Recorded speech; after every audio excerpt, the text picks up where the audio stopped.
બનાસકાંઠાના સાંસદ ગેનીબેન ઠાકોરના અપમાનનો મુદ્દો હવે ગરમાઈ રહ્યો છે। વિરમગામમાં આજે ઠાકોર સમાજ અને કોળી પટેલ સમાજ દ્વારા એકત્રિત થઈને આ મામલે પ્રાંત અધિકારીને આવેદનપત્ર પાઠવવામાં આવ્યું હતું।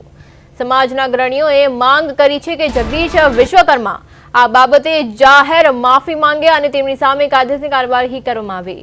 રોષે ભરાયેલા સમાજના લોકોએ ચીમકી ઉચ્ચારી છે કે જો તેમની માંગણીઓ સંતોષવામાં નહીં આવે તો આગામી સમયમાં ઉગ્ર આંદોલન કરીને ગુજરાત બંધનું એલાન આપવામાં આવશે।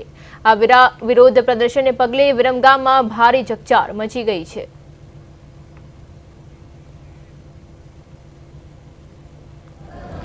जगदीश पंचाल द्वारा ज्ञानीबेन विषे जे अभद्र टिप्पणी करी एने अमारो समाज कोड़ी ठाकोर समाज सखत शब्दों में वखोड़ी काढ़े छे अने मारा सांभळवामां तो एवुं आव्युं के आ संस्कारी बापनो दीकरो होय पण आने तो पोताना मावतरने लजव्या आनी नीचतानी हद पार करी है। तो एनी पार्टीने हूँ संदेश मोकलावुं छुं के भाई आ पार्टी एने पदभ्रष्ट करे અને અમારા સમાજની દીકરીની માફી માગે અને આ જો કાર્ય નહીં કરે તો આગામી દિવસોમાં આ સમાજ કોળી ઠાકોર સમાજ આખા ગુજરાતમાં ઉગ્ર આંદોલન કરી અને કદાચ એવું બને કે જગદીશ પંચાલને વ્યક્તિગત નુકસાન